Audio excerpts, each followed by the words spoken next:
faces around Lake Tahoe are legendary. But this fall, new ones will emerge in the Tahoe Basin. Pullman, Mowat, Gushu, and more.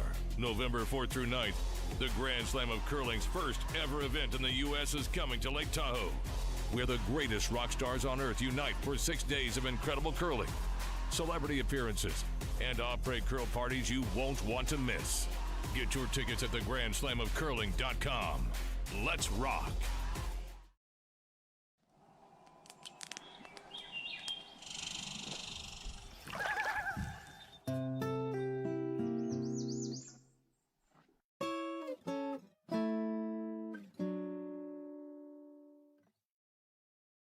Ste.Marie Airport Development Corporation, owner and operator of the Ste.Marie, Ontario, Canada Airport, is proud to support the Sault Curlers Fall Classic and welcome all to beautiful Sault Ste. Marie.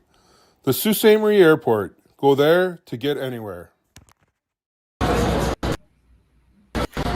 Hello, curling fans, and welcome to the Friday evening draw of the Henderson Medal Fall Classic, presented by Kioti Tractors of Ontario. This is the A qualifier over here between Team Retornaz and Team Epping. My name is Gord Copplethorne, and I'm joined this evening by the esteemed Sean Joyce. Sean, how are you this evening? Apparently I'm esteemed. That's an upgrade for me. Well, you've been around long enough to deserve a few compliments. How are you doing? I'm doing okay. I've had a very good draw as far as this event was concerned. I was on the game at the same time last night, and I'm on here again. The same as the teams. They played the quarterfinal last night, 24 hours ago. And great.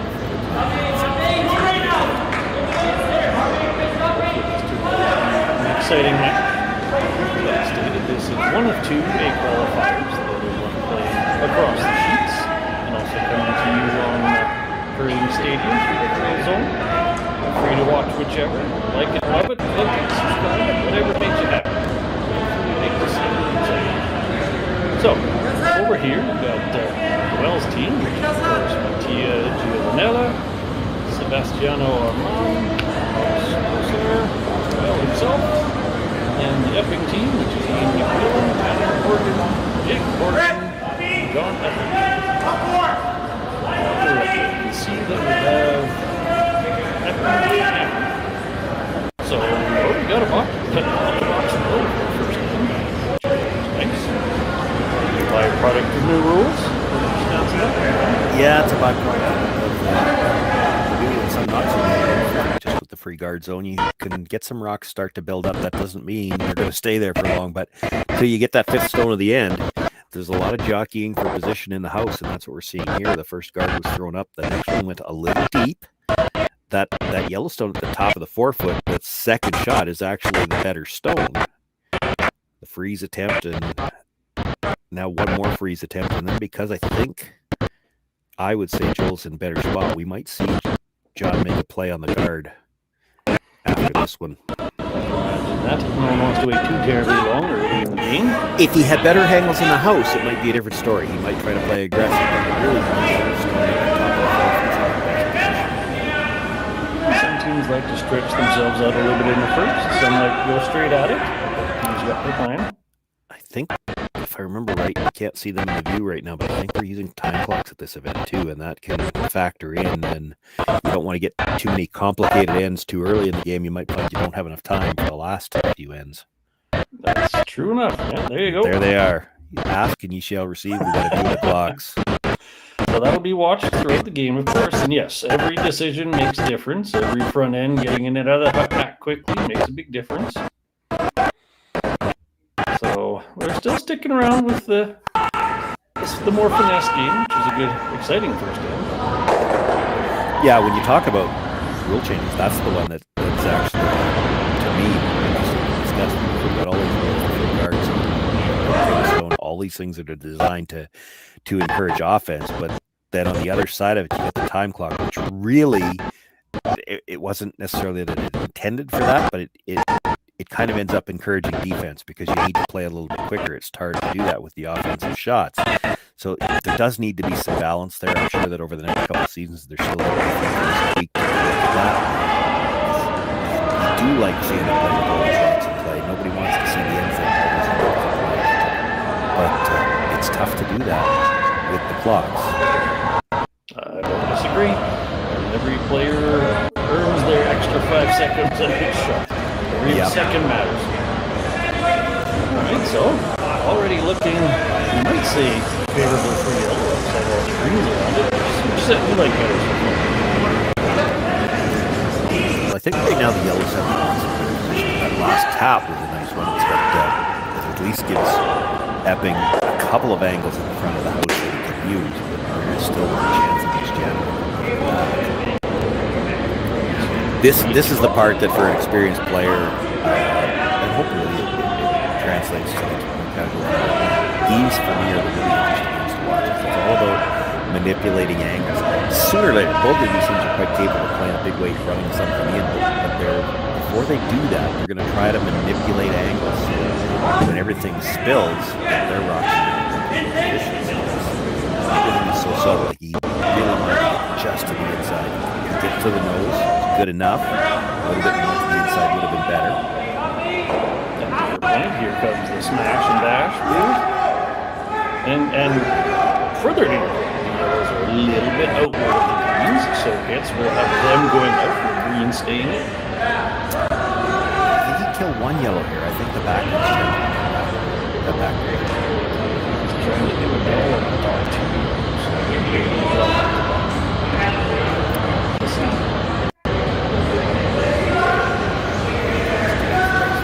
But they do have this big game call for it.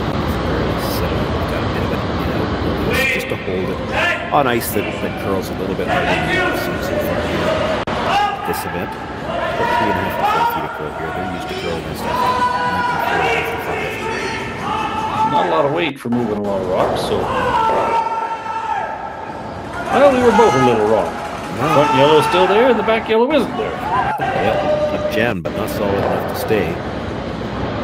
That makes things look a whole heck of a lot better for them, even with that little bite around the outside.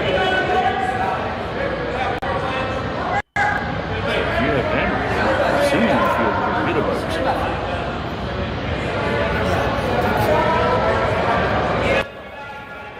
It's not generally a good day when the team without hammer is running rocks back.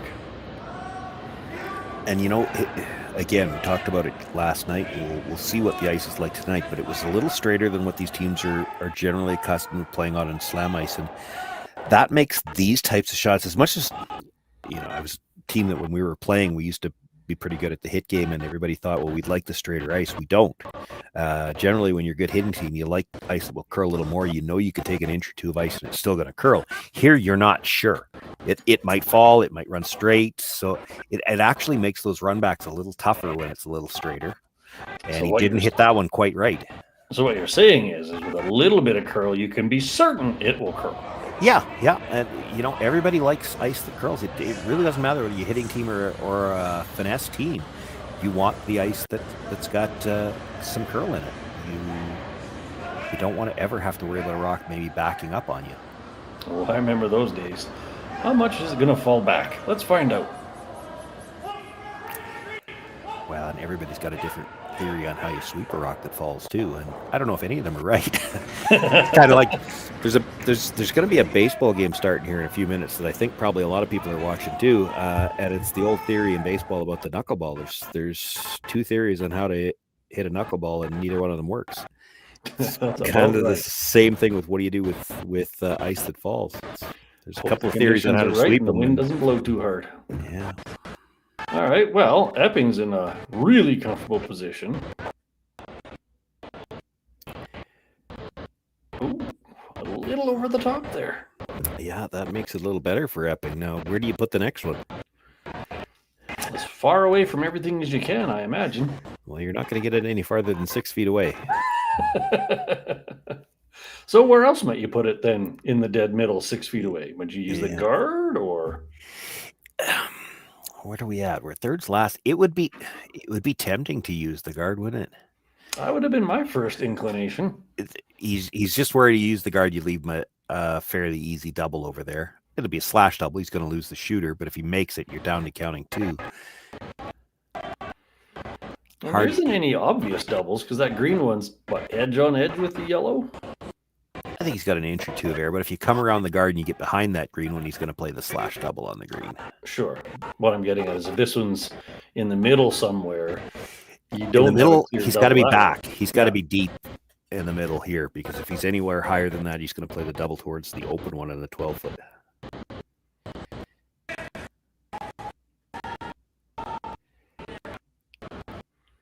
Well, that would be about as undoubleable as I could think you could do. Yeah, that's a pretty good spot. Now, we're down to 4 stones left. Joel's looking at the roll. The other option here, and he's just trying to get them grouped. The other option here is you hit this right on the nose. Let Epping hit it on the nose again, and then you've got double.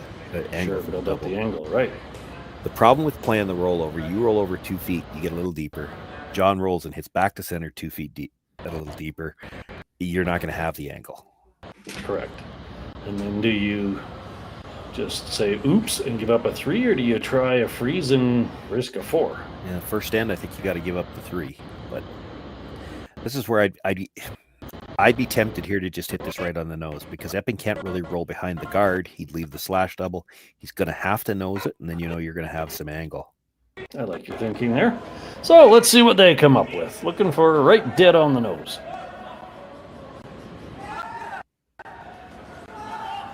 Got the 2 towers doing all the sweeping for him, so that's never a problem. And what did we come up with? We got a little roll. Now, maybe that's not bad. You're closer to the other green. Well, yeah, exactly. He was trying to group him. The problem is if Epping makes the roll back, which he's going to try to do, if he rolls back to the center line as he comes deeper again, it's still going to be too flat. Correct. So at this point, Retornaz is kind of saying anything but roll back to the middle. And John saying anything but roll to the left. All right. So there you go. So this is not a lot of ice. No, from what we saw the game yesterday, this, even with quiet weight, like he's not going to throw this hard. It is not going to move a lot with any extra weight. This might be just bumper weight.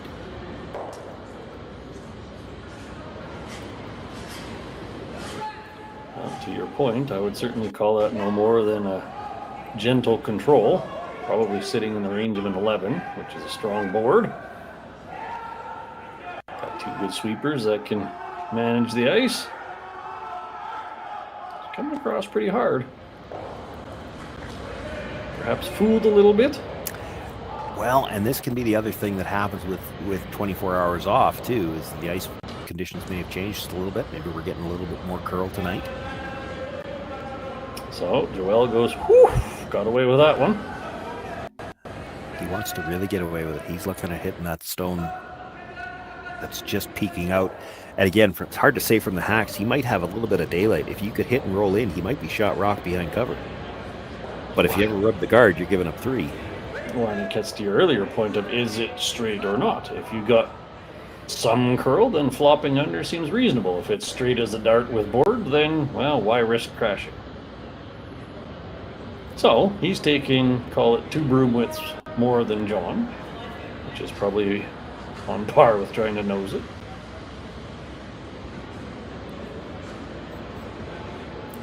Got a little more weight than John, too. Yeah, that's more in the, call it 10 and a half range, I would think. I'm sitting on my stopwatch, but that definitely looked a little harder than John. Coming down nice and smooth. Bang and stick. Now John's probably going to walk away going, hey, we got 2, but oh man, that was a good chance at a 3. Now, obviously, still got to make the 2, but we'd like to think that's going to be done on this open hit. He's taking the same ice, so we can assume a little bit more weight. I would roll with. You would think likely. They did, from what I saw their game yesterday, and again, it goes back to what we were talking about with their release. They do take a little bit less ice than some of the other teams. I was up in Beaumont last weekend at the U25 Grand Slam event, and it was very clear that some teams had a more pronounced release. So there you go. John with the nose hit, taking 2 in the first end against Retornaz.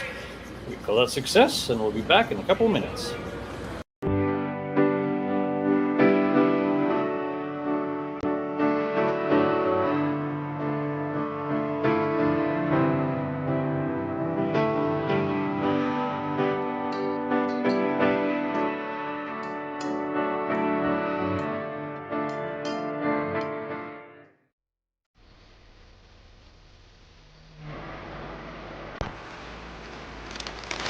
You work the land, you just got to be a jack of all trades type. There's just too much to do. So if you got to be a welder or a farmer or a ditch digger, that's just who you are that day.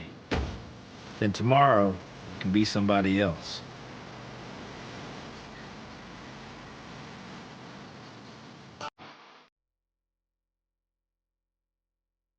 Hey Ben, what's the Aztec Safety online e-learning website again? Yeah, that would be aztecsafety.com. Fire extinguisher and firefighting, we'll send that one to Paul. Ah, now here's a course I should probably take. Conflict resolution. Power line safety. Yeah, I thought it might help me with my line calls. Did you know this Aztec website has over 100 safety courses? Jeez. Aztec Safety online course. Ground disturbance. Could have used that a few seconds ago.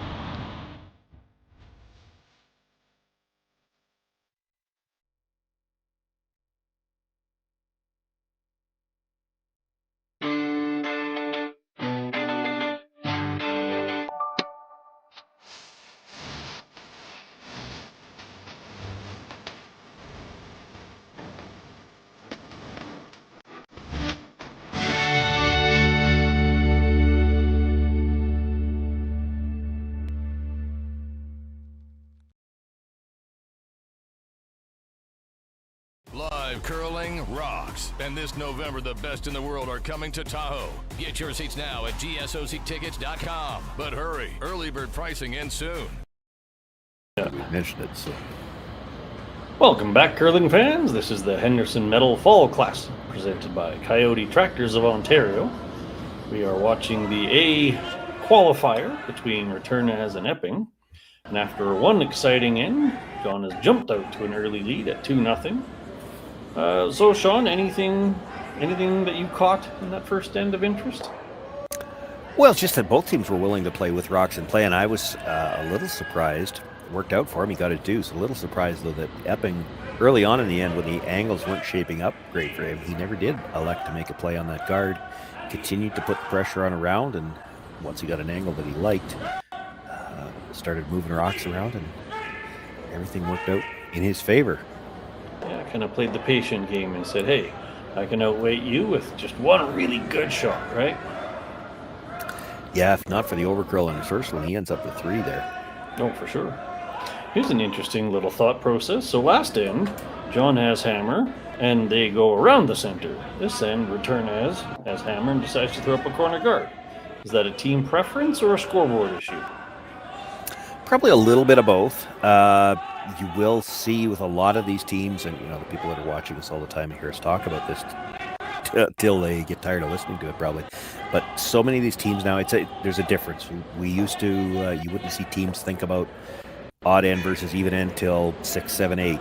But now they're thinking about it from the first end. If we can manipulate things so that we've got last rock in the even ends, that's what we want, and they're going to try to score in the even ends more often than they will in the odd ends. So here it is. Retornaz got last rock and an even end. He's going to try to score here. He's not thinking about defense early on, and he's set it up to try to score his deuce. And here we are, 5-hole rocks in the end, and we're already having to think our way through a lot of puzzles. John debating guard versus corner freeze. Electing to have Tanner come down and just kind of chop off that side of the house under the guard, right? Yeah, this is kind of, it goes back to that cat and mouse we talked about last end. We're going to talk about it a lot through the game, especially if both teams want to play like this. John's decision here is, do we keep putting the pressure on in the middle, knowing that Joel's got to deal with them sooner or later, or do we try to come around the corner? Now, he's not going to be happy with that result. That does not help him. If anything, it helps Joel. Joel is wondering, do we even have to go after the guard now? Can we see enough of that stone? Yeah, that's what I thought he'd be looking at. Can we make a play on that stone right now? If they had more curl, definitely could make a play on what he could see and try to roll behind the staggered corner. I don't mind this call either. You play the freeze. But that's a good example right there of when I talk about this is less ice than what you see in a lot of these events. He's only got not even 3 feet, because he's not looking for a nose freeze here. He's looking for the corner. Yeah, And that's all the I'm curl thinking he's it's looking for. usually broom into the 12-foot, right? And then you get that late J hook snap, whereas this is going to be a little bit more like what we grew up on. Yeah, this, I don't know whether that picked. I mean, I haven't seen any move like this, but again, 24 hours difference too. Don't know whether they, I speculated yesterday whether they might stand the rocks yet. Don't know whether they did that. Don't know whether that picked. Don't know whether it wasn't a good throw. That was certainly more curl than I think anyone would have expected. And they did have a practice session beforehand, so they would know if it was drastically different from yesterday. This is fair.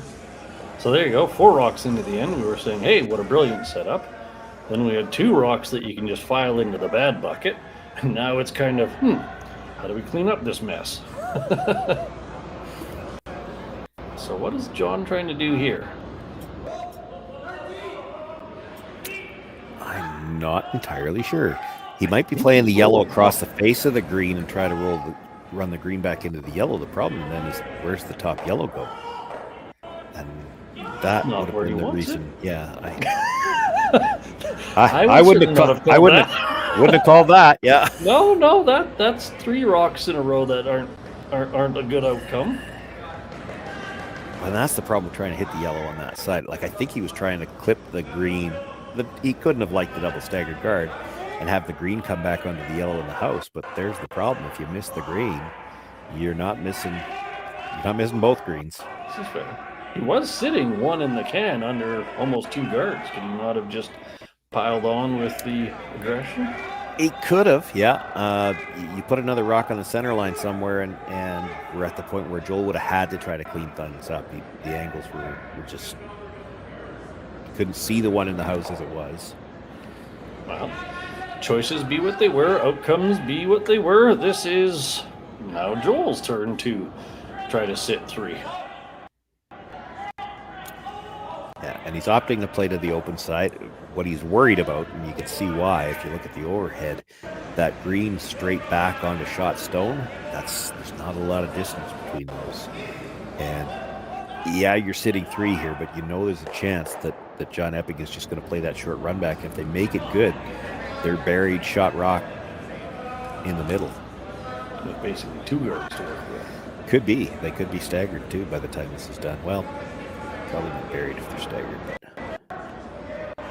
Now, are you looking dead nose here, or are you thinking maybe because it's your own guard you are? Or I think when it's your own guard, you're looking at dead nose. Just stuff it on that one in the top of the 8-foot sit shot rock, and then let Joel figure out what he's going to do with it.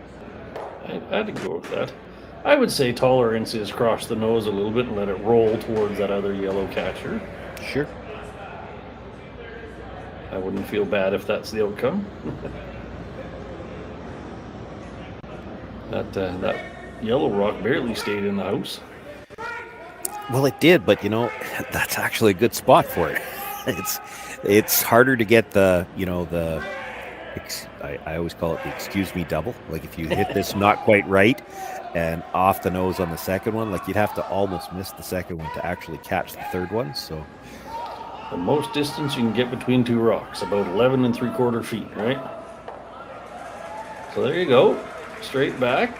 Did make use of the other guard, but it's guarded. Yeah, not as good as he would have liked because it does leave the chance for Joel to play the yellow one back. If he's got to play the green one back, he's got to try to double them, and then those 2 yellows, one on either side, there's still a chance of a green getting jammed somewhere.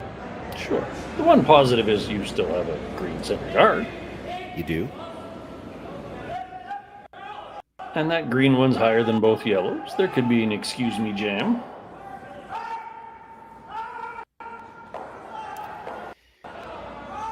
That's really good. That's a well-thrown rock by Amos. That's going to leave John squirming. 2 yellows, quite well buried. The other one way too deep to care about. These are almost angled where if he hits it right, he might triple the yellows. It certainly has the sniff and feel of multiple yellows leaving the house. If it's not lined up for a triple, there's probably 2 options for doubles. It's close to the possibility of a triple. So he's looking to run the green into the yellow. That was just going to have some heat on it, I assume. Yeah. You look at the angle of the 3 yellows, it's just about 90 degrees, right? So if he catches about a quarter of the one at the top 12. The run back stone comes across, gets the one on the right side if you look at the overhead, and the first yellow is going to be awful close to that biter at the back. Here we go. What do we got? We got 1, 2. Touches them all. 2 yellows in the corner, and the other one's no longer behind the guard. That would be a hell of a good outcome. And you're buried. You almost couldn't have asked for a better outcome, I suppose. No, the only way he makes it any better is if he throws it harder. Like, that's...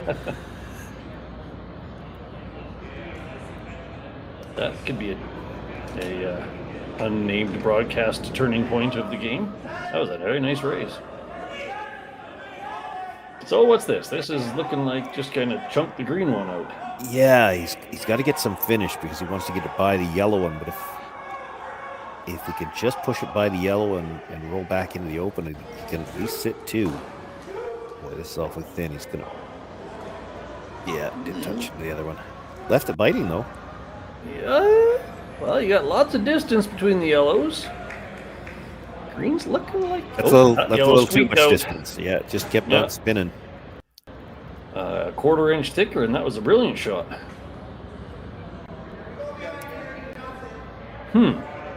Well, we went from Retornaz drooling over a 3 to looking kind of forcey.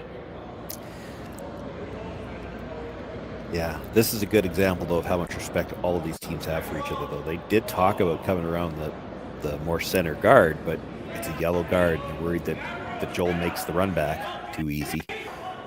And maybe you're still giving up 2. You hit this, and you know you're never... But does Joel ever just ignore this and say, to heck with it, I'm going around the guard? Oh, yeah, he does for sure all day. Yeah. He's got no choice, but that's why they don't want to ignore the biter. Fair enough. They don't want to ignore the biter and give him a chance to score 3. So,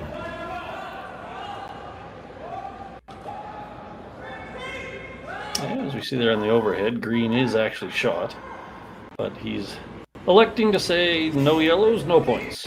if the center guard was green, I think he'd go around it. But because it's yellow and they're worried about Joel making the run back, this is fair.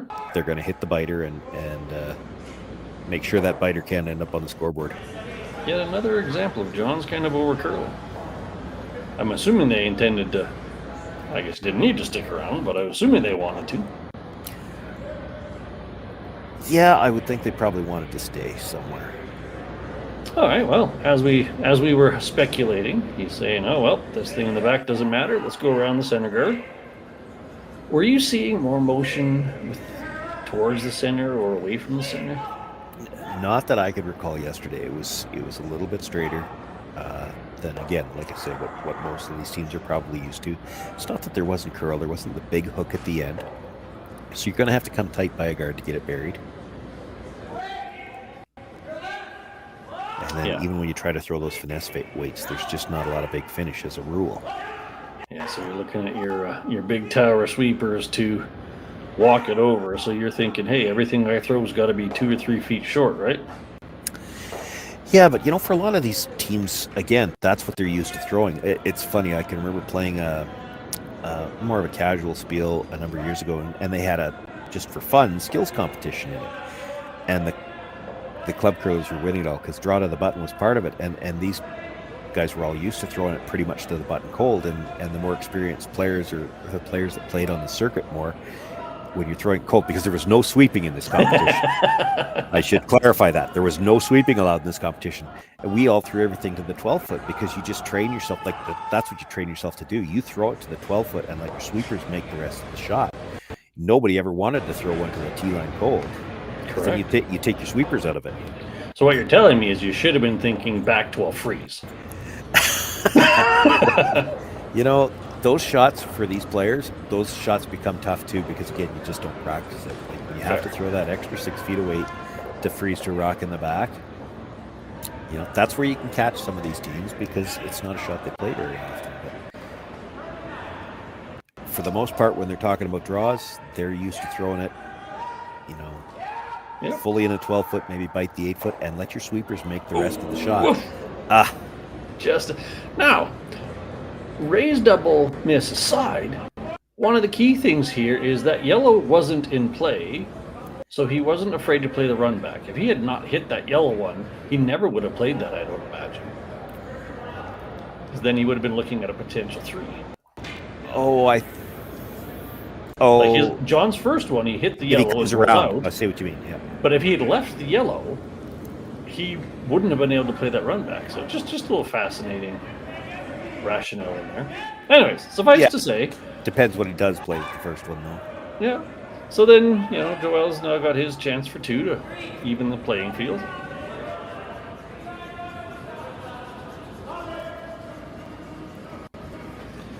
Sweepers are saying it's got a little bit of heater. He heard your story about not throwing it to the tee line and said, heck with that, I'm going to throw it there myself. Looking pretty good. And the sweepers walk it in. Everybody tips their hats. There's another 2 on the board. Even game. We'll be back in a couple. Developed over a decade in collaboration with the finest ice makers this side of the Atlantic, the Pebblehead PB5 is nothing short of a triumph of sophistication and craftsmanship. Weighing less than half its lumbering copper predecessors, yet boasting 10-fold their durability, the PB5 delivers perfect, consistent ice, time after time. The PB5 by Pebbleheads.com, the apex of ice-making ingenuity for the roaring game of curling.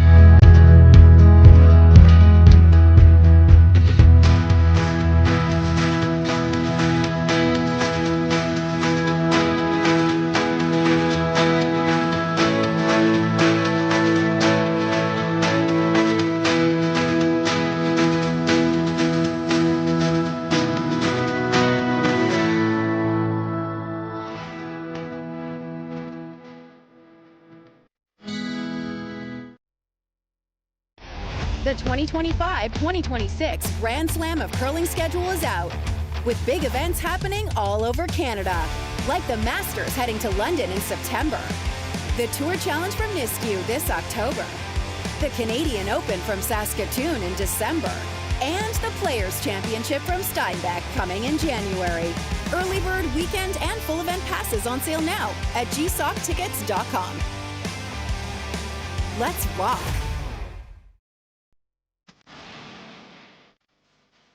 I've got this one.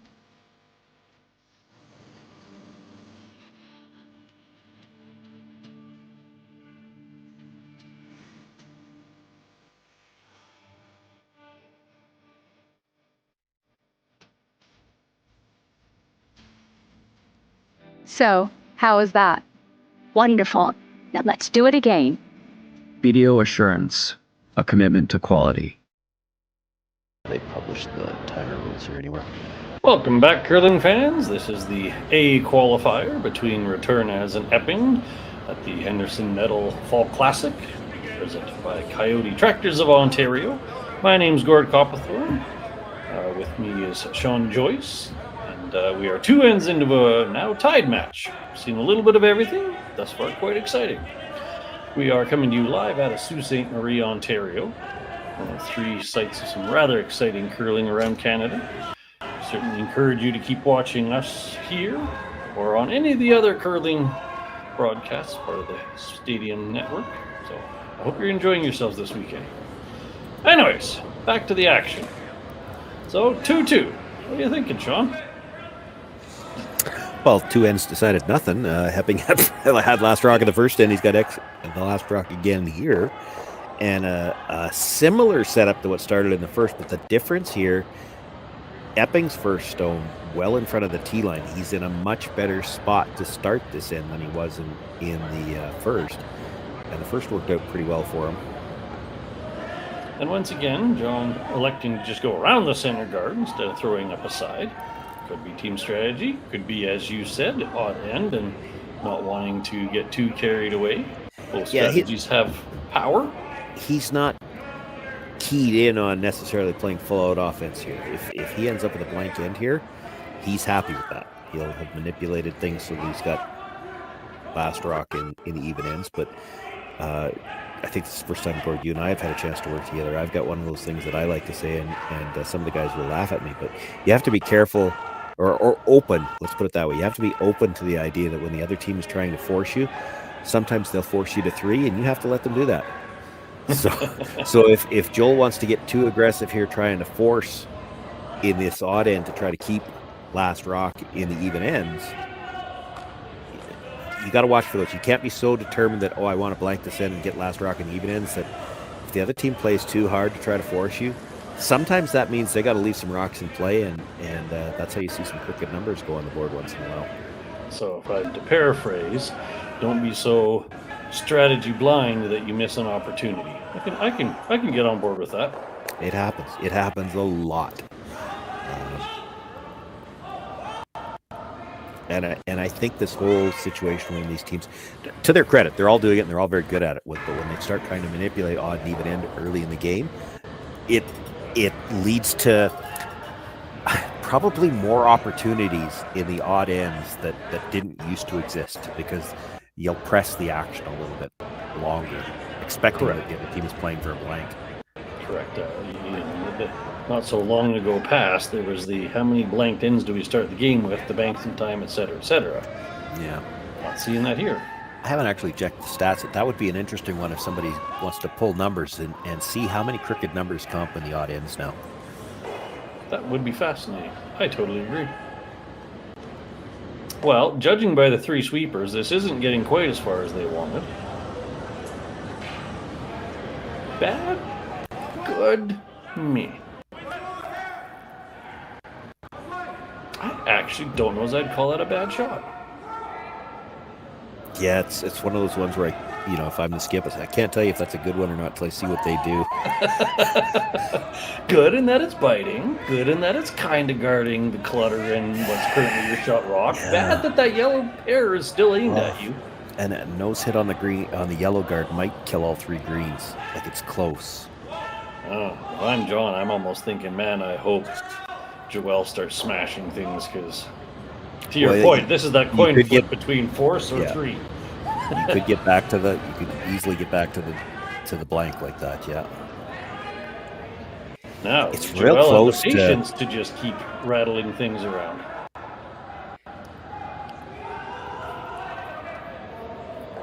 They certainly see both sides of the situation. So, if it's you, he's got to move something now. It's a question of which one are you moving. Like you the 2 yellows, and again, that's a tougher shot. Wow, that's interesting. You saw that call, right? If he plays the wide guard, that takes away the only rock that John's got that he can do anything with. The other ones all are in better position for Joel than they are for John. Yeah, the only one sort of saving John's posterior is that quarter buried green one. The green in the 8-foot, he could slash onto the tight yellow, which would at least get rid of the double yellow angle. Well, now this, if you playing on the ceiling, this makes it more interesting. Yeah, that certainly changes the angles, but it's hard. Lionel Richie. It's hard to throw like that. No, I think that slash green is the scariest shot, because it changes all the angles. So I think they're just trying to take it away for now. I wouldn't call that a silly choice. No, they've still got 2 shots on the other side. They can get directly to the 2 yellows, and they've got the yellow guard straight back. So if you've got 2 shots and the other guy's only got 1, taking away the 1 is never bad. He can't take away both of yours. This is like a textbook coaching end. One half of the sheet is being owned by one team. One half of the sheet is being owned by the other. What do you do? All right, John says, darn, you didn't fall for it. He's first to blink on the too much going on. Well, yeah, he kind of has to. He can't take away both shots for Joel, and he doesn't really have anything for himself. So get rid of the guards so that no matter what Joel makes, now everything's not quite so cluttered. I always say rule number 1 of having hammers, make sure you've given your... Ooh! Bonus. Wow. The excuse me bonus. That gets a accidental gold star. That was a great shot. Yeah. That's where you lean over to Joel and say, sorry. I mean, it's the you never give it all at the same time. My feeling on those, and I've told guys before, I'm not going to give it back, but I'll say sorry because I hate when it happens the other way. But but I'm not giving it back because it does still happen the other way once in a while. Correct. Yeah, that completely changed the complexion of this end in one shot. Now Joel's got to try to bail out a little bit. Now, there is the one subtlety of the yellow way on the side. How many times have you seen that turn into a force rock? Well, it could turn into a force rock, but suddenly the steel kind of looks like it's out of the question. This is true. And just like that, 2 shots later, it's a very clean hose.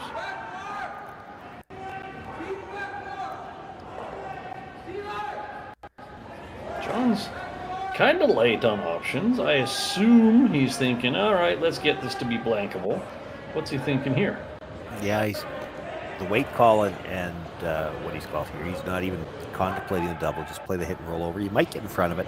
Even if you don't, if you get close to it, it's pretty hard for Joel to roll back to spread the rocks out because he'd risk jamming it. So this is get it over in the neighborhood, and you still might have a chance at 2. At the very least, you should be able to get back into a blank situation here. So this is Jake Horgan trying his darndest to just kind of get the rocks close together. Not a lot of weight on this. Yeah, I'm not sure they're going to get the first one out. I don't think they will. Beautiful corner freeze, but kind of forgot the primary objective, I think.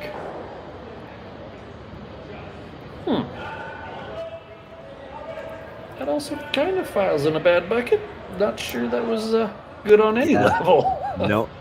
And I mean, they were sweeping that to hold it straight, too. He needed to hit that thicker with that weight to kill the first one. Even then, I'm not sure he gets it out. That was awfully quiet. And they do throw theirs quiet, but yeah, you're right. They had to kill that. It's tough to get back to a blank now. Yeah, I always sell it as throw the right weight for the shot, and it really seemed under. But anyways, that shot's in the past. Nice little me-you double by Retornaz team. So now John's going back to the, well, try our darndest to group our rocks. See if we can't make this a blank yet. So we'll see if Jacob decides to throw this a little bit harder. Certainly less ice. And this would be the flatter turn, so that makes sense.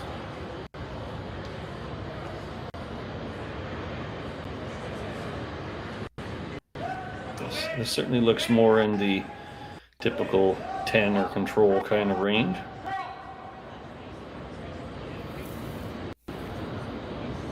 And splat. Yeah, needed to get some roll there and didn't. But got the yellow one out. It's a better outcome than last time. No, for sure, but just 4 stones left to come out. You've really only got 1 chance left to get them grouped. Even at that, like, you would like to get them grouped there and then try to play the double on John's first, then you're playing for the blank. If you need a double and roll out for the last one to get the blank, that's not very likely. So even trying to group them on the next one doesn't do much good. Now, to that end, if you don't think you've got a chance to play, I'm just playing devil's advocate now. I still think he's going to hit something, but if you don't think you got a chance to blank, would you ever think about playing some kind of corner freeze with John's first one? If you're going to get forced anyway, may as well let him try to score 2. I certainly would, as long as it's not like totally in the forefoot. But yeah, why not? Practice your draw. You're going to have to do it again anyway. I suppose you could hit and hit, but no, I think I'm in your camp. I would probably play some kind of corner freeze. I don't know if he will. A lot of guys won't. Like, he's still going to hit something, but you hit something, you're getting forced to 1. Your only chance to score 2 right now is to corner freeze. And I always like keeping a bit of an edge on draw. Now, I realize these guys at this level should be able to draw with their eyes shut. But there's something to be said about I throw draws, you throw hits, and then come the 8th end, when we both have to throw a draw, I feel like I have an edge. Well, he's throwing the hit and try to roll long across to the back 8 foot on the other side, thinking that, Joel hits it, maybe I've got some kind of a double for the blank. But I don't know what kind of double you're at. Like, he might have a slash double for the blank. But are you playing that against the possibility of a steal? And I don't know if he will. So if you're playing this to set up a shot that you wouldn't play anyway, then maybe this isn't the shot to play. And this is a tough shot, even if he did make it. Like, stayed right there. So he's trying to roll to the back 8 foot on the other side. It's a tough shot to roll 8 foot and still end up a shot rock. So now if I steal a little bit of your theory and say, hey, they want hammer and even ends, are you willing to try the more audacious double and give up one to say, I gave up one, but I have hammer and even end now? There's an argument to be made for that for sure, but you still want it to be some kind of makeable double. There's still the stats will show you're better off ahead than behind, so... Yeah, I don't won't give away up points. Here's the thing. Personally, and this is one thing that I don't think the stats have done a good enough job at. You hear people talk about analytics. The thing about it is the sample size is too small. Here, at this particular rink, on this particular ice, with what we've seen of it so far, I would not want to give up the lead. On some of the surfaces that we see where they've got 5 and 6 feet of curl, when it's really hard, if a team decides they're going to play out all-out offense, it's really hard to stop them from scoring 2. If you want to stop them from scoring 2, you really have to play like it's a hard steal. Sure. I would be more inclined on ice like that to say, I'll give up a 1-point lead to keep the hammer because I feel pretty good about my chance of getting 2. It's going to be harder on this ice to decide we're going to play offense and we're going to be guaranteed we have a chance at 2 because it is a little tougher on this ice to get a rock buried so well that you can't get it out. Well, I called you an esteemed expert earlier when I introduced you, and John is kind of proving my point because this is played out exactly as you called it. Hit, double, not worth it. We're drawing the 4 foot, trying to take our 1. And it looks pretty much right on par. You're just going to easy walk this in, drop it into the 4 foot, raise their hands, kick the rocks, and that's 1 on the board for Epping. We have a 3-2 match after 3. We'll be back in a minute.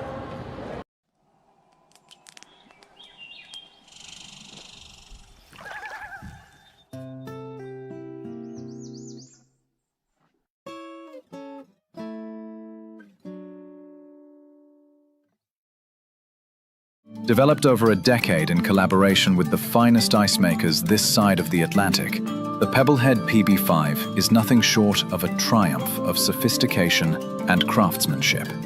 Weighing less than half its lumbering copper predecessors, yet boasting tenfold their durability, the PB5 delivers perfect, consistent ice, time after time.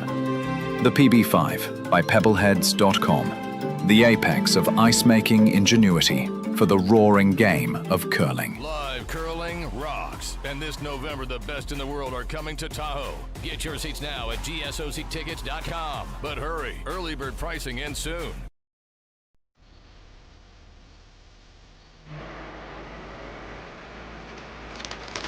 If you work the land, you just got to be a jack of all trades type. There's just too much to do.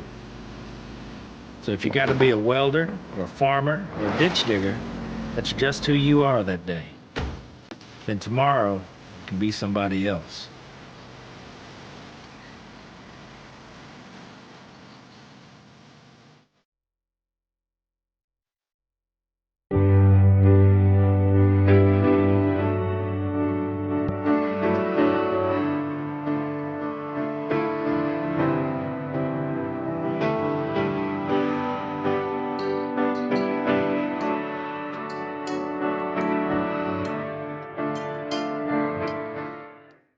Ste.Marie Airport Development Corporation, owner and operator of the Ste.Marie, Ontario, Canada Airport, is proud to support the Sault Curlers Fall Classic and welcome all to beautiful Sault Ste. Marie.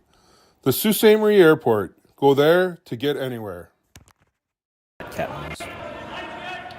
Welcome back, everybody. This is N number 4 between Retornaz and Epping here in the A qualifier. Sean, this is a triple knockout versus a pool play. Do you have a preference? Or do you ever have a fan of either? I have different answers according to which hat I'm wearing. As a broadcaster and a fan, if you're watching even, the small pool round robins are exciting because every game matters so much. Like, you lose your first one and you're up against it. So we can start talking about playoff matchups or potential playoff implications for every game right from the start. The drama doesn't take any time to unfold because it's all laid out there for you. The downside of that as a player, though, is you start off with one bad game and your back's against the wall. And in some cases, those small 3-round robins end up like a double knockout. Well, nobody ever wanted to enter a bonspiel that was a double knockout. So those are always frustrating. The triple knockouts are nice because you know you're always still alive, but it takes some time for the drama to build because you lose this game, you still got 2 more lives. So for the fans, it's hard to get into it as early.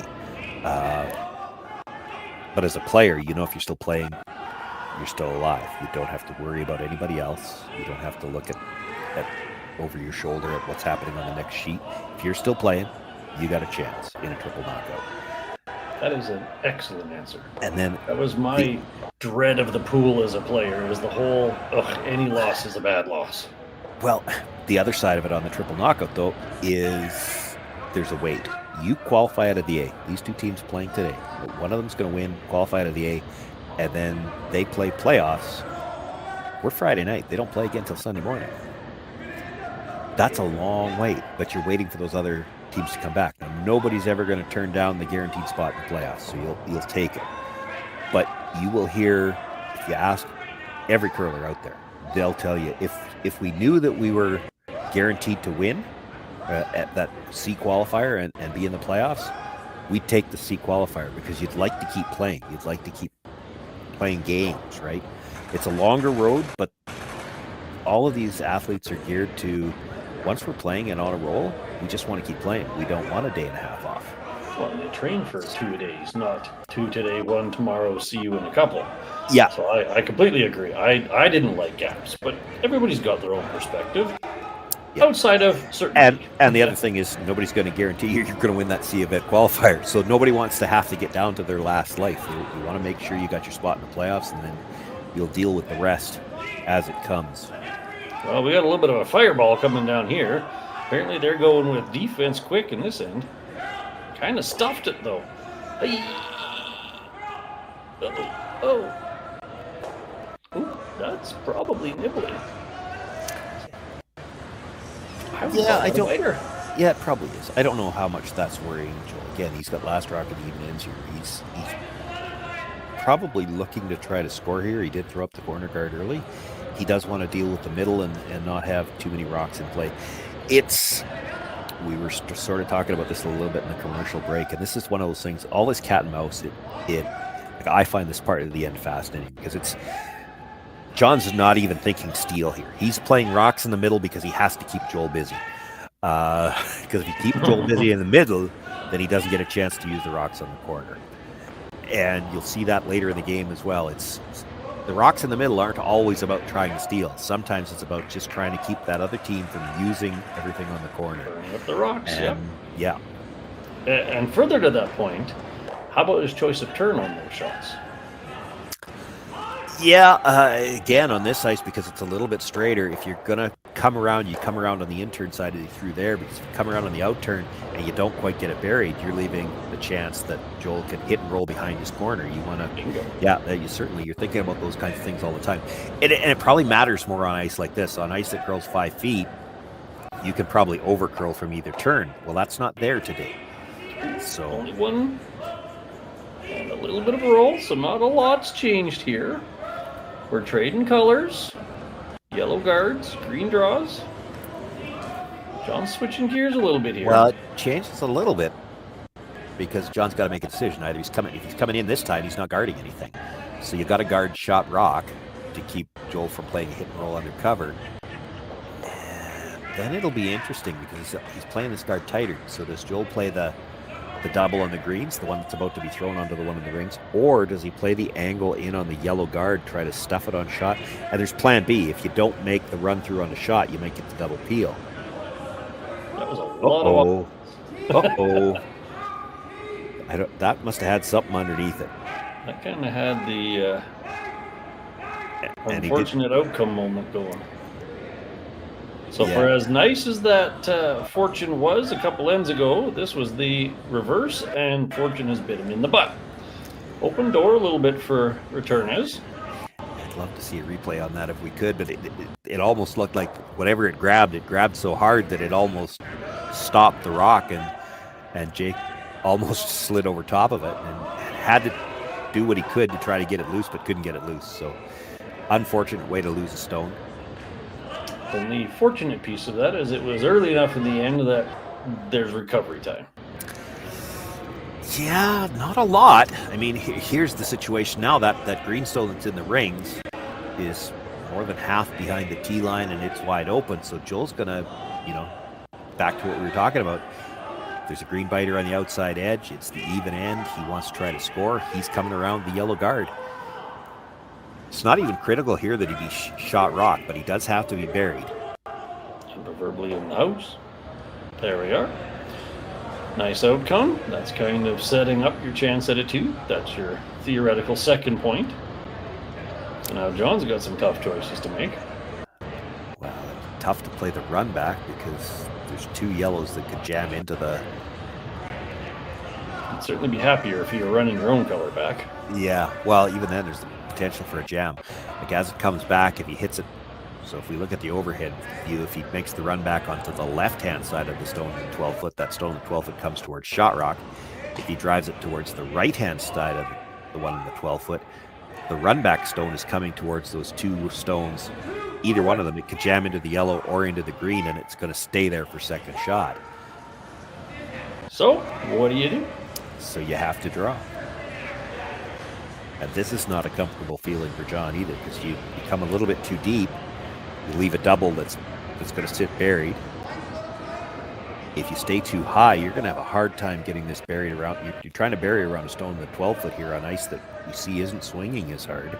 Did you ever pull a Jones and Christmas tree this a bit? Well, you'd love to. I mean, that's what he's trying to play. If you can get this a little bit under the yellow, it's just that it's tough to do that on this ice. Mm-hmm.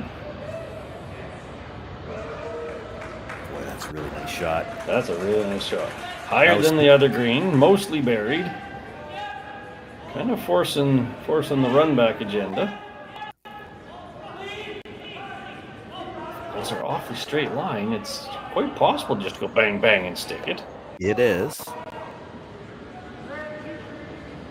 I don't think Retornaz would mind if the guard all together went away. No, probably not. You'd like your second yellow to stay in place somewhere, I suppose. Get rid of a green and keep one yellow in the house. Yeah, I mean, ideally you keep both yellows in the house. You can't hit it quite straight, I don't think. So if you're making the shot to keep both yellows, I think you're rolling a little bit off the line. So you're not going to stay buried, I don't think. Kind of like that. Yeah. Well, there's interest for you. So one yellow is partially buried. The other yellow is acting like a short guard on the green. Well, it is, but that's a short run too. So John's probably expecting that to be made. So he's trying to roll actually under the yellow guard off, just off center. It's easier to roll to the wide side sit too, but he's expecting that short run back to be made. So he needs something close to the 4-foot. So do you leave half this showing so that you might be able to use it back? Do you want to roll fully buried? I'm assuming you don't want to roll under the short yellow, because then it's like a double takeout. If I could roll a sliver under the short yellow, I would. Like if you could split center on this, that'd be great. I just don't think you can get. I don't think there's any way to get that far over on this shot. I just don't see it finishing that hard. It's slightly over buried, so I'm going to agree with you on that one. I'm not sure that a nose hit here is bad. You stay right there. That's what I mean. Like leave enough of your green showing that you could use it if he gets underneath everything. Oh, exactly. And that's not a double. That's a really steep shot. I think he's playing that short run, and if he makes it, you want to have either the double. So if he's straight back, you might have the double on the yellows. If he's back and then rolls the yellow in behind cover, you should have something off that green stone. This end has been a really phenomenal game of cat and mouse where each team is almost forced into a specific shot. So Joel's thinking, well, maybe I don't do the obvious on John and I just hit this green one that he just threw. Some value in that, sitting too high in the control zone. Ignore the shot rock for one turn. It's kind of a small gamble in its own sense.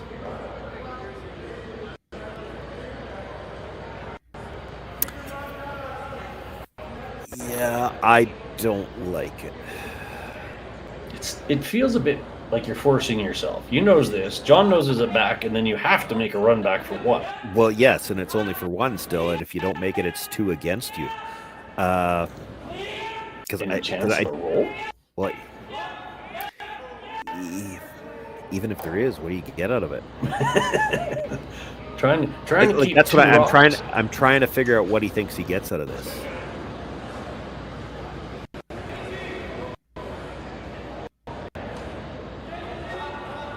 I guess John's never hitting the yellow in the 12-foot because that makes your path to the shot stone too easy. So I don't see what you think you're getting out of this.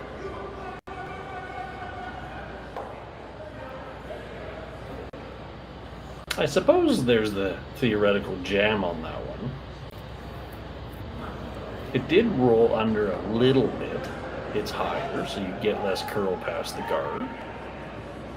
John could also just draw behind stuff. Make a non-doubleable moment and sit 2 to force something. That'd be a tricky shot. Yeah, that's tough. Where are you drawing?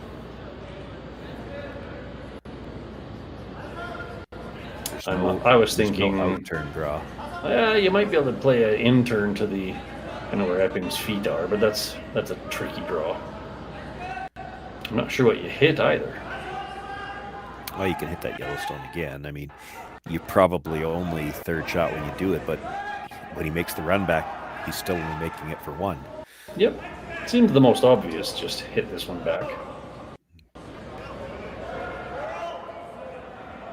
And you just threw it. There's always something to be said about throw it again. Well, and that it still goes back to what I said. I'm not sure what Joel thought he was getting out of that, because you're just going to exchange stones here, and now for him to throw that run back on his last one, he's throwing it against a possible steal of 2. It makes more sense to throw it on your first one. And if you don't make it, at least you should roll out of the way and you leave yourself a shot for the second one. Yep. It's all or nothing now. Now watch. They're really hammering this one. He's out there early. Now they're getting some a little heavier than his first, but he's close. They're okay. 12. So there you go. That's a nice managed board weight. So to your point, Joel's kind of forced to 1 for lack of. Well, and it's not an easy one. No, he's like they're looking at which is second, but it doesn't matter. If you're running it back, it doesn't matter. You don't have a good path for a draw on either side. That green is definitely not open for a double. Might be a slash double, but you're losing the shooter then. Like the third is looking at it. You could play it. It's tough. It's debatable whether you can see thin enough to buy the corner guard. Maybe if this is the 8th end, you play to catch a 1/4 inch of the inside of the top green and just slash redirect in, but that would be not what you would do in the 4th end. Well, to your point, he's going to do the, call it 5-foot run back. Try to earn his 1 the tricky way.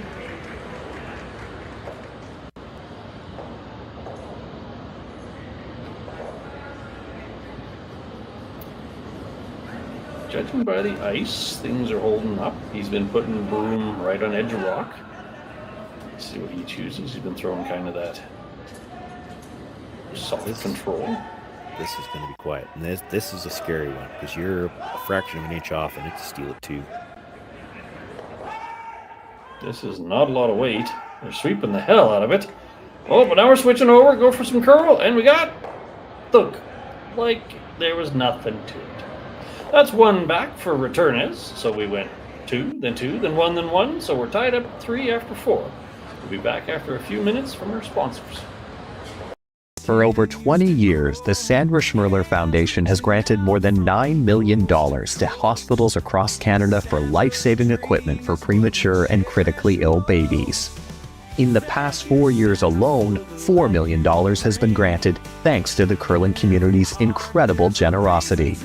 The need continues year-round, and with your help, we can ensure every baby has the chance to grow up and become a champion, just like Sandra.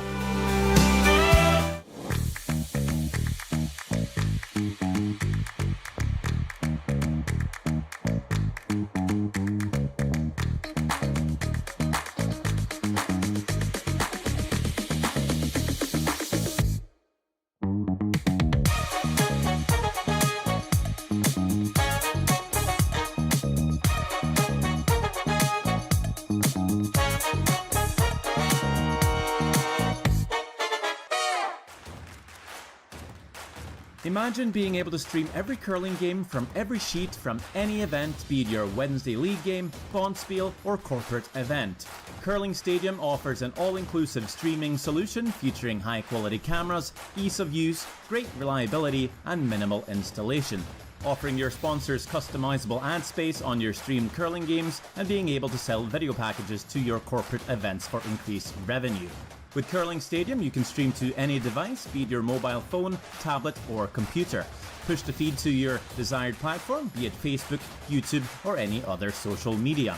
Curling Stadium is simply the way forward. Where it's commonplace in other sports to televise every game, we want to do the same. Curling is a global sport, and it's time it gets the coverage it needs.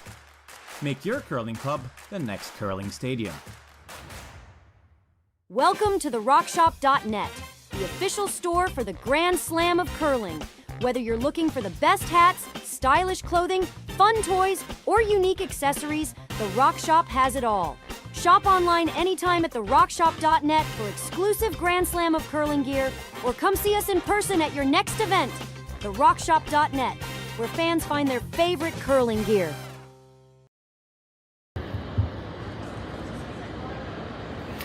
Welcome back, everybody. We've had a short break after 4 ends. It's 3-3 here between Retornaz and Epping. And we take a quick peek at other sheets, which everybody can follow on Curl Zone or other streams being brought to you on Curling Stadium. We've got Matt Dunstone and Daniel Casper trading twos over sheet A. Dunstone has a temporary 4-2 lead. Casper has hammer. On sheet E, we have Alex Champ with a 1-point lead over Sandy McEwen. McEwen has hammer. And then on sheet B, we have Dustin Kaltoff of Saskatchewan with a 3-2 lead, banking on a quick steal in the second end. So, Sean, after the very short fourth end break, what's your advice to the two teams? Well, far be it for me to tell anybody to change anything, but really both of them, what they're doing has been, for the most part, working. Epping has not wanted to take too many. We've seen the same setup 3 ends in a row in the audience. They've thrown the center guard, come around it. The first end they were a little deep. Here they've got the setup again in front of the tee line. He's happy to try to blank this end if not. And you saw Retornaz has thrown corner guards both times, and for the most part had chances to get his deuces. Not as much last end, although I think if he plays, if he looks back at this game after it's over, the shot that he played with his last one to get 1, if he plays that on his first one, he's probably still got a chance for 2. So it's neither team's had anything go their way right yet so that they could start to pull away, but they've had their opportunities, so I don't think it changed too much. Now it will be interesting to see if we get an odd end blank here somewhere along the line. Does that change how both teams are playing when the odd even end situation has switched around? Well, we've been doing Battle of Textbook. First end, bunch of rocks down the middle, stacks up and such, edge to John. Then the third end, it was kind of the other way around. So now this one, early edge to who? It did look like 2 ends ago we were going to have a chance at a blank, and then they underthrew that one hit. That hit it right, didn't get it out, and then the house was split. So just because there's going to be 6 rocks in play after this one stops doesn't mean we're headed towards anything necessarily going on the board. There was definitely a chance for a blank 2 ends ago. Yeah, this doesn't have the makings of an early blank, but that can always change quickly. Ooh, just a little kiss there. I probably would have preferred to tuck just a corner under the yellow, make the run back a non-option. They did manage to get it in the way enough that the yellow raise doesn't go to the greens. So Joel's kind of forced to keep stacking them in, maybe jiggle some angles. Yeah, actually that little rub helped Epping more than Retornaz, because the green can still be run into the 2 yellows. The yellow can't really be run into the 2 greens. Yeah, there's just that little tiny tuck under as it was coming to a halt, which was very nice shift of an angle. So, option list. Well, they looked at coming in on top of their own. They looked at basically the double peel, which I don't think they want to do because, I mean, they were talking about trying to run the yellow into the green, spill the yellow into the house, and leave the shooter there somewhere. But I think they're rolling off to the corner if they do that. They're going to guard the greenstone. That greenstone that just came to rest, it's available to be run into the two yellows in the house. That's the danger stone right now for the Retornaz team. You stole the words out of my mouth. That's the scary rock right now. And they can't do much around the other side to really help themselves out, so they got to take it away for now. And as much as you don't entirely love throwing guards too often and too many, it seems to be the obvious way to take away that shot. Perhaps a little more curl than they were after, but it did take away the obvious raise. John clearly thinks it was done well enough because he's now saying smash it. Yeah, I thought he might smash it the other way. It's actually, when it curled that far, he's giving him the angle. If he wanted to make a pass at it, you could play the yellow over the top of the green and try to smash it into the two yellows in the house. He's going to try to play the triple peel here, though. Well, yellow over the top of the yellow, and all three guards should fly. Let's see what Jacob has. He's not throwing too much weight. Moving rocks, but not throwing cannonballs down the sheet. Nice triple peel, basically. Roll the guard out of the way. Make the play a little simpler. Thinking about your, maybe this is an odd end blank. Got a corner guard out of the deal. Not such a bad outcome. Yeah. So does Joel take the path of caution or the path of aggression? I'm not really seeing an aggressive path there. you're in some trouble here. He's going to play the double on the greens. The question is, can he save all three yellows?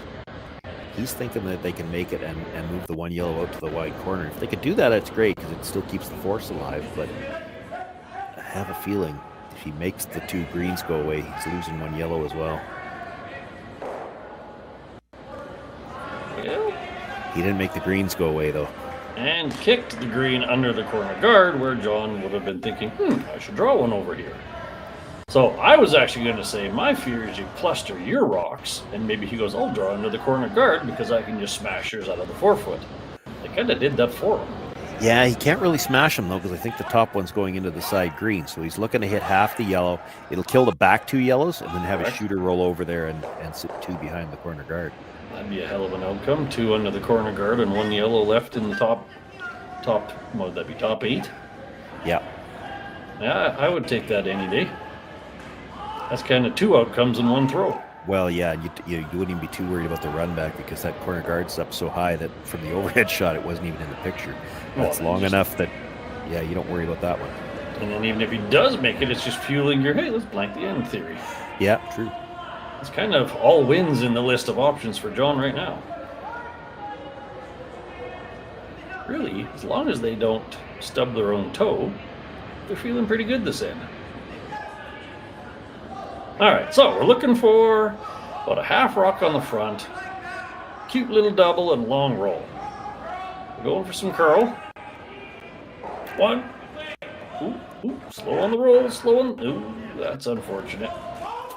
Did get the double. Two yellows put in the corner. Can never complain about that. But man, you would have loved to have kept that green one in the house.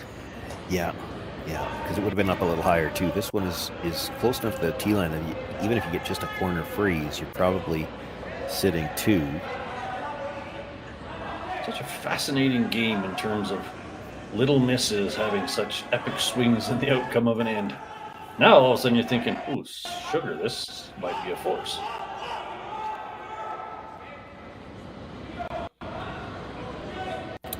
He's trying to move that rock with this ice.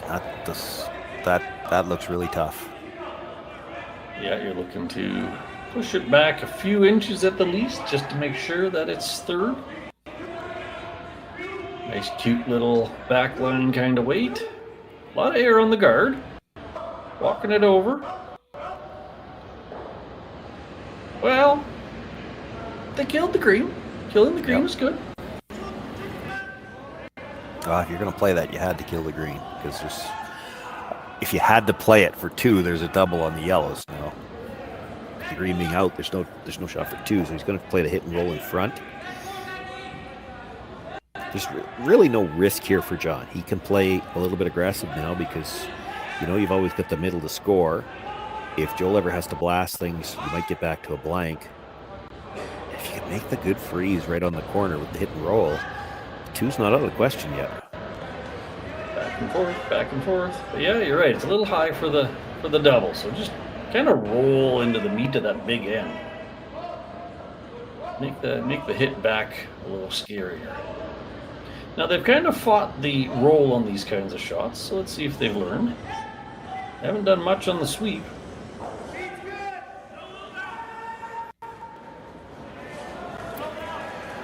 Well, that's kind of a B plus. You're not shot, but you're set. You're sitting in a great spot. Yeah, probably takes the blank out of the equation, but that's a rock Joel can't do anything with. So they have to be real careful. How easy might it be to set the crosshouse double, right? Well, yeah, and there's 2 ways to do it. I mean, if your shooter's too high, you might leave the double yellow come off the yellow that you're about to throw into the side of the yellow. If you come a little deeper, he can play off the green. And that green's going nowhere. Yeah, the green's going nowhere.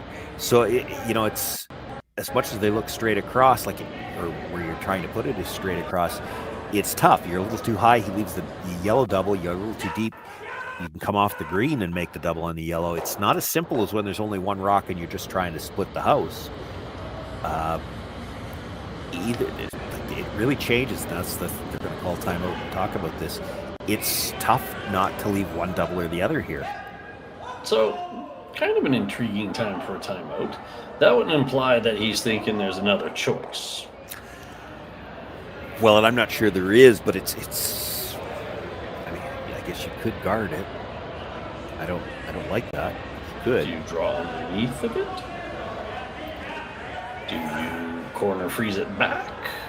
Do you jiggle them a little bit? Could you play back 4 and pop that yellow back and stay corner frozen?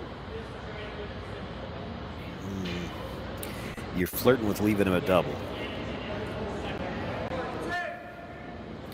I think they've got the right call. It's just it's got to be very precise. You're not actually trying to be even with the yellow or even with the green. You're actually kind of trying to be split the 2 of them, right? You're so that correct. It's too flat to make either one of the doubles, and you still got to be well out there to the edge of the 8-foot without being into the 12, because then you're not second shot anymore.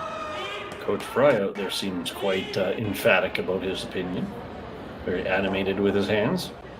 Looks like they're talking about where rocks are going to hit and roll to. Yeah.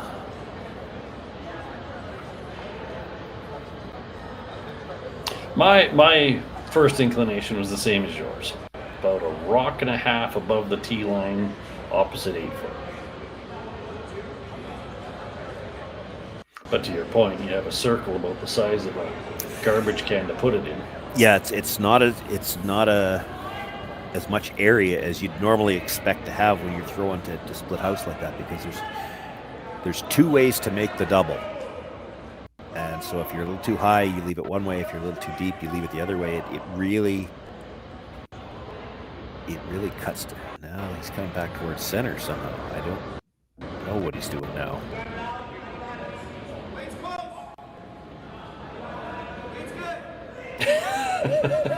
Not sure This is one of those sure. moments where you just kind of hold your breath and go, they got to stop moving first. I'm not sure the third knows what he's doing either. They had a timeout, they talked about it, and they don't know what they're doing.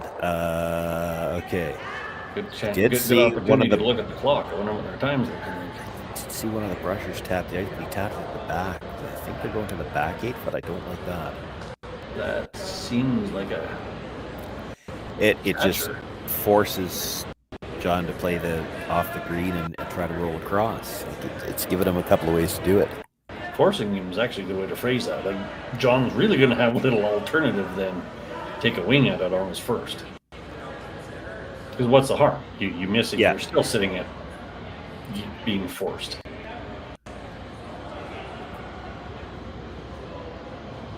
You got to be second shot. I don't think he's got it there. One of those moments, and this is where me as a coach always says, just because I think there's a better choice, should I interrupt them? And was what they were going to do good enough? This is a question I ask myself every time as a coach. Was their choice good? Ooh, there you go.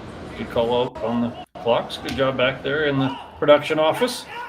Kaylee is doing a great job.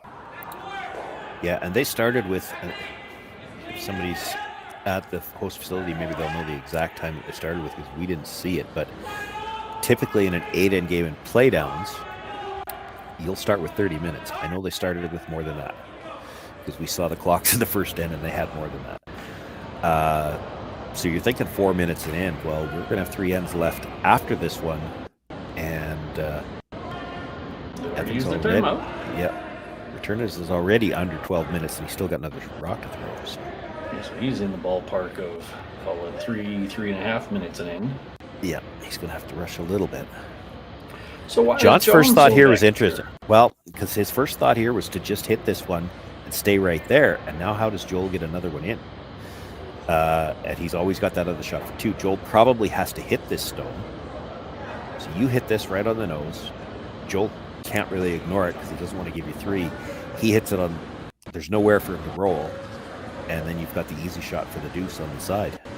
If you play the shot on the side, you could roll under it, could you not? Yeah, maybe, but I don't know that you play that. You play the shot on the green yellow right now. It's hard not to leave a double back. Fair. So you play this yellow. Joel can't leave you a shot for 3, so he's not going to draw. At least that's what they're banking on. Yep. And when he hits this, he can't take that shot away for 2. I'm going to agree with you because in the 5th end, you're not inclined to take a high risk to cut out 1 point. Or later in the end, maybe he's going to take a bigger risk. This is also not a lot of weight for what he's. Yeah, it didn't really matter. He didn't. The roll is nice. It's not essential. I think I'd have preferred not to roll. I would have stayed where it was, sure. Now Joel's going to try to roll towards the other green, I think, and at least try to make the other shot difficult.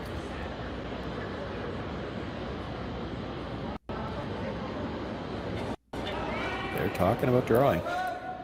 That would take some guts. There are safe places you can draw. There are. You have to make it. He didn't make the last one. Not by a long shot. So there you go. We're now going to be roughly 10 minutes by the time he's done. I'll call it 10 and a half. That's not a lot for 3 more ends.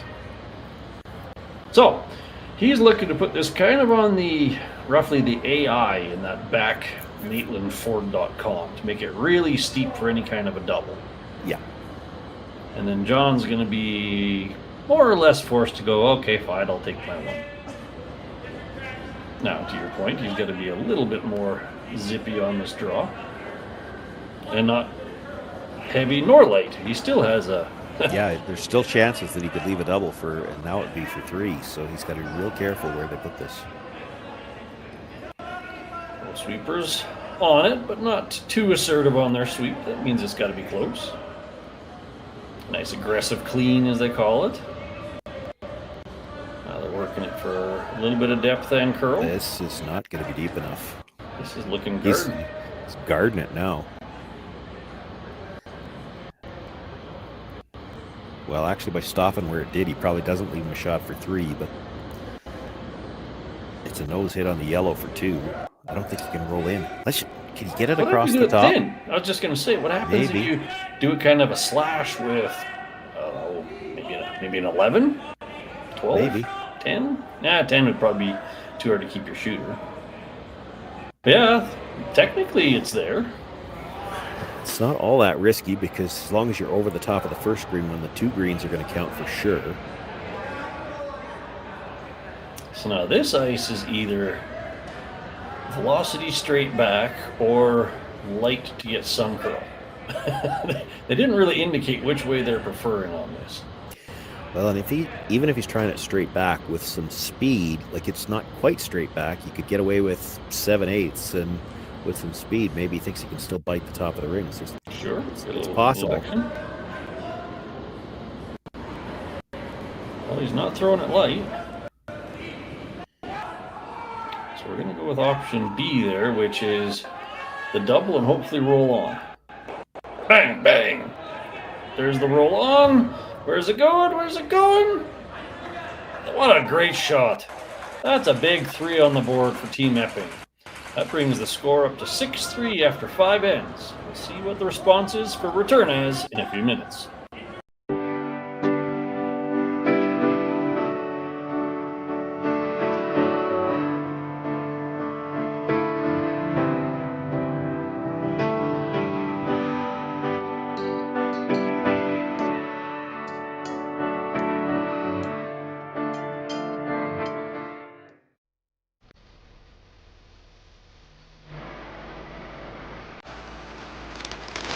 You work the land, you just gotta be a jack of all trades type. There's just too much to do. So if you gotta be a welder, or a farmer, or a ditch digger, that's just who you are that day. Then tomorrow, you can be somebody else.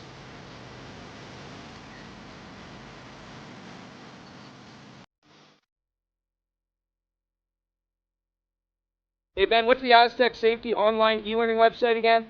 Yeah, that would be aztecsafety.com. Fire extinguisher and firefighting, we'll send that one to Paul.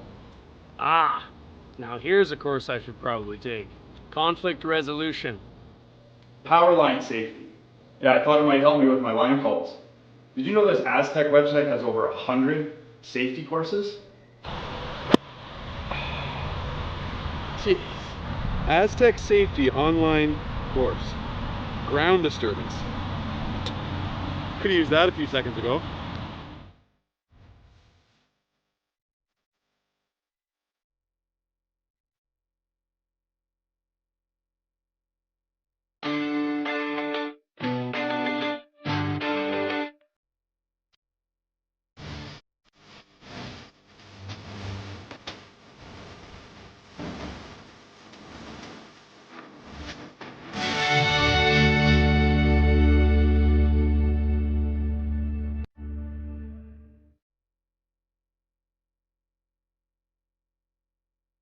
Live curling rocks. And this November, the best in the world are coming to Tahoe. Get your seats now at gsoctickets.com. But hurry, early bird pricing ends soon.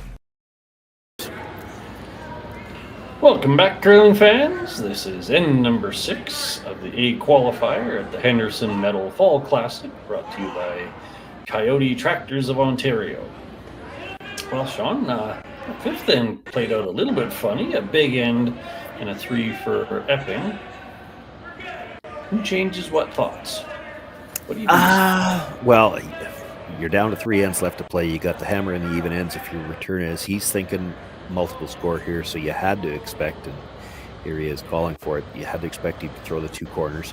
John Epping with a 3-point lead isn't interested in any more center guards. He's throwing the rocks into the rings because, and still grouping them at the center because, again, back to that cat and mouse we talked about. You know that at some point Joel's going to have to deal with those rocks in the middle. Well, he deals with the rocks in the middle. You're going to deal with the rocks in the corner. And it's back to cat and mouse. Like, you put those rocks up to start the end the way you want it.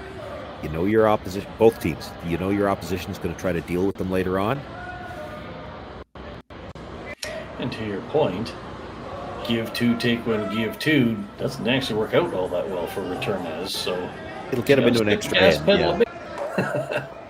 Yeah. I mean, it's the nice thing about the 5 rock free guard zone is there's always opportunities to score 3. Now, having said that, that was supposed to be a guard, and it's in the 8-foot, so there's a chance to make a play on it. This is not easy on this ice, but it's available. You can see a piece. This kind of feels like the mixed doubles reverse tick. You nudge the first one over, or you hit the one behind it. Both is a good outcome. This is looking good. Thunk. One less yellow in the house. At the same time, yeah, one less yellow. Still using the corner to play with, but nothing you can do about it yet. And you're out of the free guard zone now, so it's with only one guard to work with. It's really hard to score 3 now. We talked about how threes happen. Would you ever play guards on opposite sides to just? Oh, you could. You could. Teams do it all the time. But you're still waiting for. Now you need a miss to have a chance at 3.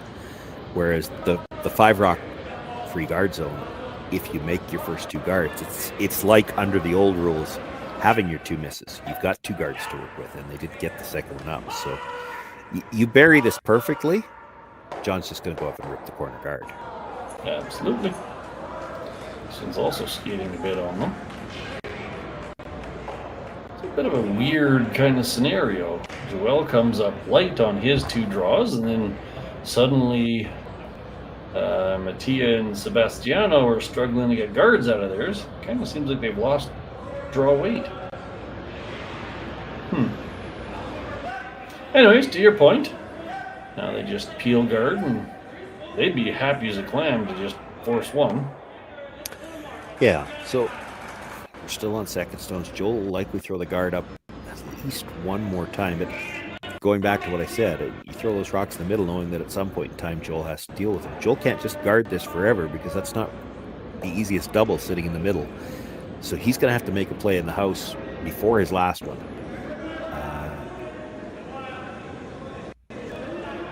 He'll guard for now. They'll peel it again. He'll probably guard 1 more at least. Yeah, the age-old question. But that's the question, How many guards? because you have to deal with one of those 2 stones in the middle at some point in time. How many is too many guards? Is there freeze opportunity sitting in that pile? There would be. Kind of feels like you could play a slightly inside freeze on the deeper green. But if you do that, there's still going to be the shot to come off the yellow in the 8-foot and come across and break up that freeze. To your point, they're well into the land of needing a miss to even get a 2 at this point. Yeah. And I hate to say it, but wide open hits are hard ones to bank on for a miss. Well, yeah, and I guess I should back that up. That they could generate an easy enough deuce. You play the double on the greens and roll to the wide side. Your rocks will be well spread out. Now, I mean, that's no double and roll is gimme. You still got to make it. Well said. But is there value in even just hitting and rolling irregardless of the double? There is, but it probably would have needed to be on this shot. That's what I was thinking as well. That ship has sailed. Yeah.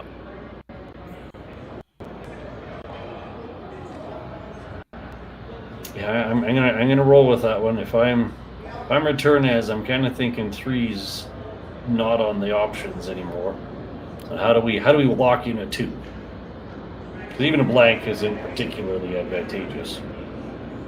Because a blank, you need to take 3 of them steal and.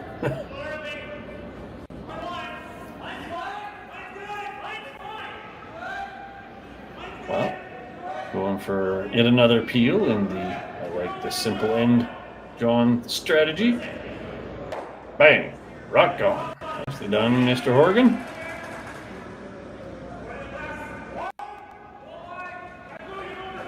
So what's our option list here? Well, it's a freeze on the shot stone, I think. He's talking about the tap on the other one. I don't love that. You can tap it to a pocket, but I'm not sure you don't leave the flat double on the yellows when you do that. Yeah, it's a bit of a junior theorem. Push the rocks behind the tee line to maximize your next shots. Well, and that part of it's fine. It's just the question is, can John then make the double on the yellows? The thing is, if you freeze to the shot rock, the green at the top of the floor kind of protects your shooter.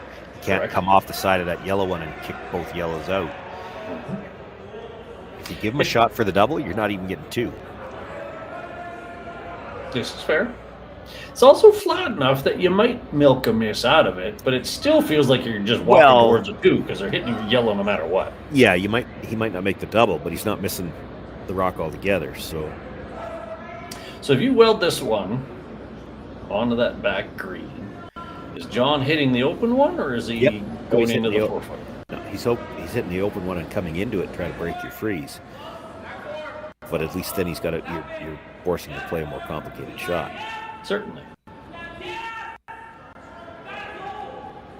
So this is looking for basically dead froze. Little bump ain't gonna kill you. Gotta be at least nose, slightly inside nose would be ideal. Did they decide they were going towards the shot one? I'm still not sure that they weren't playing the second shot rock to move it.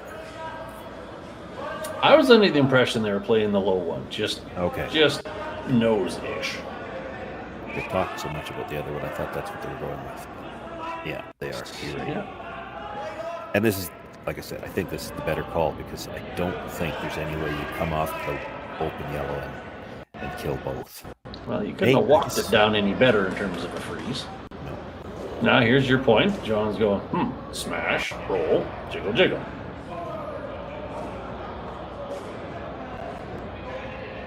John's no stranger to throwing weight on hits, so this should come down with a little bit of cruise missile.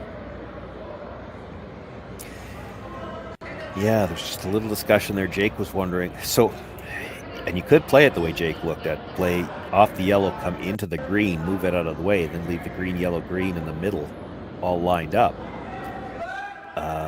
Not a bad result if you make it. I'd still like to come onto that other yellow. You don't need to move it very far. Just break up the existing, break the freeze and leave an angle where you can blast the yellow out on the next one. Then you wait and see what Joel does. You know, he's going to move something too, because he's got to have a way to get two. Yeah. I can see the value of a nose hit and just kind of stick it there, but not where I would have went. So this is a nice controlled weight. Looking for the long roll and the little jiggle. All right, into the pile.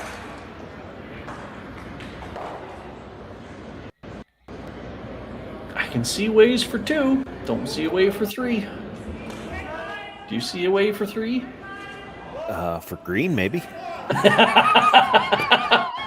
Great answer.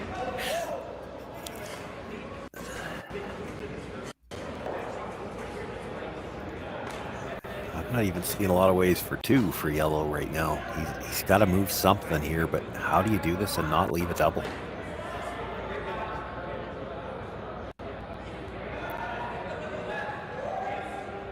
The only thing I'm seeing is hit and roll over to our right on the overhead to make it as flat as possible, because you'll lose the deeper 2 greens. You leave the one green in front of the yellow, and the other yellow just kind of scoots out of the way and hope that it counts.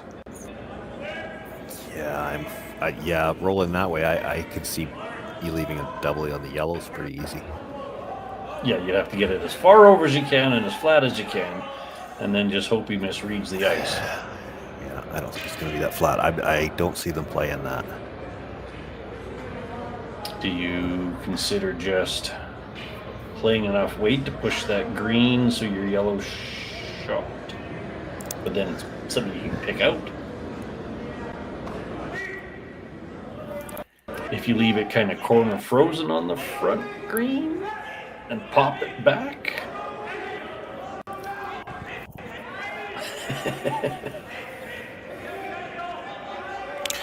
What do you get if you... I'm not sure that what he's playing is get him anything. What do you get if you just nose hit the third shot rock?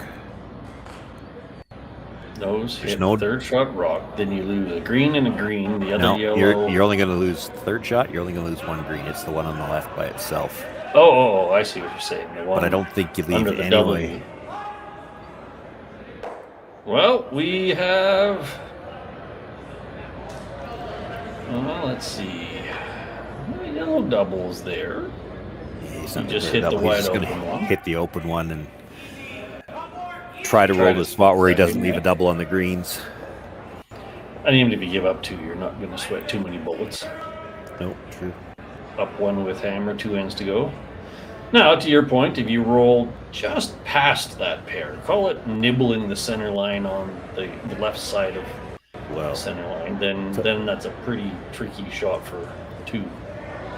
I don't even think there is a shot for 2. Yeah, I don't even know if it's there. If you roll full 8 foot on the other side, just as long as your second shot. Well, yeah, to that, it doesn't even have to necessarily be second. You roll full 8 foot across the house. Just as long as the shooter isn't going to be second. Yeah. All right, so here's John playing a bit of an out turn.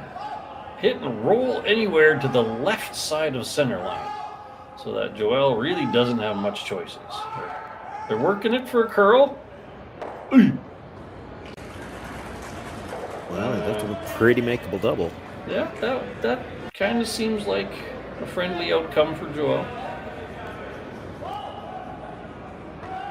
He's got to throw it hard. Like, I think he's got to come off the one that was just thrown first, which means he's coming into the back end of the second one.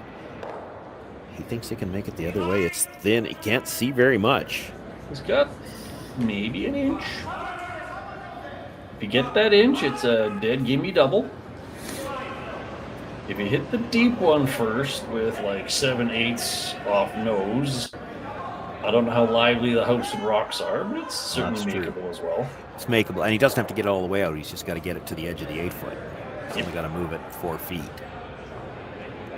It doesn't look. I'm kind of leaning towards you hit the bottom one first, no matter what. But getting a 1 here is no bueno. That is not a good outcome.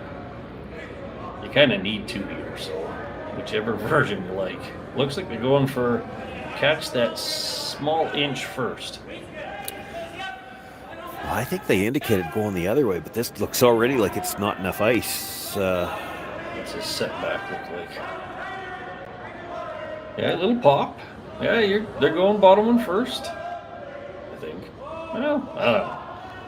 I think they got right through the between. middle. Oh my goodness! Oh! I assume they were going for the inside green first and had the most wild misfortune. So that's a steal 2 for John, makes it an 8-3, and that's shakes. So they're saying, you know what, good luck.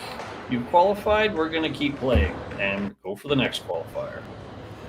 Anyways, on behalf of myself, Gord, and Sean, thank you very much for joining us. And I certainly encourage you to click like, love, subscribe, etc., and jump over to the game with Dunstone and catch the end of that one. Otherwise, we'll see you tomorrow.